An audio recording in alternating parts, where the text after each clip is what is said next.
काही दिवसांपूर्वी झी मराठी वाहिनीने दीपज्योती या नव्या मालिकेचा प्रोमो प्रेक्षकांसमोर आणला होता। मात्र या प्रोमोमध्ये फारसे काही कथानक किंवा कलाकार याबाबत खुलासा करण्यात आला नव्हता। मात्र आता झी मराठी वाहिनीने दीपज्योती या नव्या मालिकेचा दुसरा प्रोमो जाहीर करत या मालिकेच्या प्रोमोमधून मालिकेच्या कथानकाचा पूर्णपणे उलगडा केला आहे। या नव्या मालिकेची तारीख सुद्धा जाहीर झाली आहे।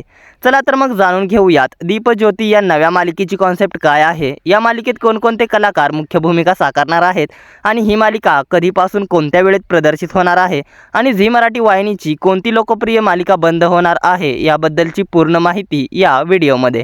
त्यात आपल्या फिल्मी उचापती या चॅनलला सबस्क्राईब केलं नसेल तर सबस्क्राईब करून घ्या। ही गोष्ट आहे प्रेमाने आपुलकीने बांधलेल्या बहीण भावाच्या नात्याची।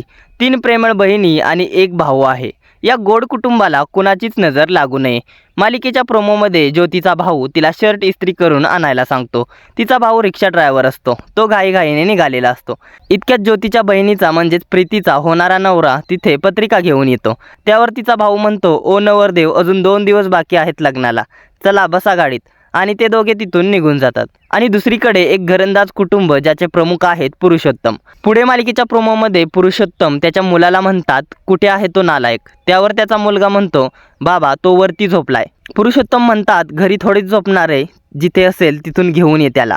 इकडे मालिकेचा नायक दारूच्या दुकानात दारू घेत असतो। तो म्हणतो, भावा 1 क्वार्टर प्लीज, उत्तरा नाही तर तराना नाही, असं तो म्हणतो। इतक्यात त्याचा भाऊ तिथे येतो आणि त्याला म्हणतो, दीप घरी चल, बाबा वाट बघतायत। दीप म्हणतो, तू पुढे हो, मी आलोच, आणि दीप घाईघाईने निघून जातो। यानंतर ज्योती तिच्या भावाला फोन लावत असते पण त्याचा फोन लागत नाही। त्यामुळे ती तिच्या होणाऱ्या जिजूच्या फोनवर फोन लावते आणि बोलते, दादाचा फोन लागत नाहीये, तुझ्यासोबत आहे का?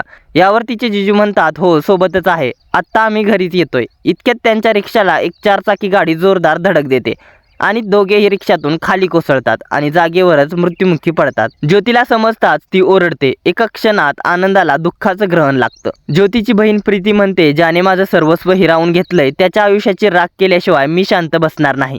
ज्योती शपथ घेते आणि म्हणते, दादा तुझ्या सगळ्या जबाबदाऱ्या आता मी पूर्ण करीन।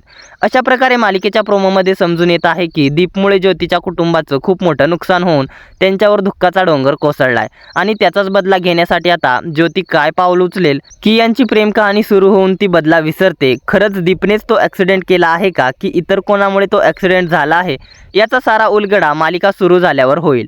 दरम्यान दीपज्योती ही नवी मालिका 13 एप्रिलपासून दररोज रात्री 8 वाजता प्रदर्शित होणार आहे। त्यामुळे सध्या रात्री 8 वाजता प्रदर्शित होणारी लक्ष्मी निवास ही मालिका बंद होऊ शकते। जर लक्ष्मी निवास ही मालिका बंद नाही झाली तर या मालिकेची वेळ बदलू शकते। लक्ष्मी निवास ही मालिका 13 एप्रिलपासून दररोज सायंकाळी 6:30 वाजता प्रदर्शित होऊ शकते आणि सायंकाळी 6:30 वाजता प्रदर्शित होणारी सावळ्याची जणू सावली ही मालिका प्रेक्षकांचा निरोप घेऊ शकते। दरम्यान याबाबत आता येणाऱ्या दिवसात उलगडा होईल। दीपज्योती या नव्या मालिकेत शिवा फेम अभिनेत्री पूर्वा कौशिक आणि पारू फेम अभिनेता प्रसाद जवादे मुख्य भूमिका साकारणार आहेत। तसेच दीपच्या बाबांच्या भूमिकेत लाखात एक आमचा दादा फेम अभिनेते गिरीश ओक मुख्य भूमिकेत असणार आहेत। तसेच दीपच्या भावाच्या भूमिकेत जीव झाला एडापीचा फेम अभिनेता अनुप बेलवलकर, तसेच ज्योतीच्या भावाची भूमिका लवलग्नलोच्या फेम अभिनेता ओमकार गोवर्धन साकारणार आहे। तर ज्योतींच्या बहिणींच्या विषयी अद्याप कोणतीही माहिती समोर आली नाही। दरम्यान दीपज्योती या नव्या मालिकेत झी मराठी वाहिनीच्या बऱ्याच कलाकारांची वर्णी लागली आहे। दरम्यान दीपज्योती या नव्या मालिकेसाठी तुम्ही उत्सुक आहात का? तुम्हाला या नव्या मालिकेचा प्रोमो आवडला का? या मालिकेची कॉन्सेप्ट कशी वाटली? तसेच शिवा आणि आदित्यची जोडी पुन्हा एकदा दीपज्योतीच्या रूपात पाहायला तुम्हाला आवडेल का? तसेच झी मराठी वाहिनीची लक्ष्मी निवास की सावळ्याची जणू सावली की इतर कोणती मालिका बंद व्हायला हवी, या साऱ्यांबद्दल काय आहेत तुमच्या प्रतिक्रिया आम्हाला कमेंटद्वारे जरूर कळवा। मनोरंजन विश्वातील अशाच घडामोडी जाणून घेण्यासाठी आपल्या फिल्मी उचापती या चॅनलला सबस्क्राईब करा। धन्यवाद।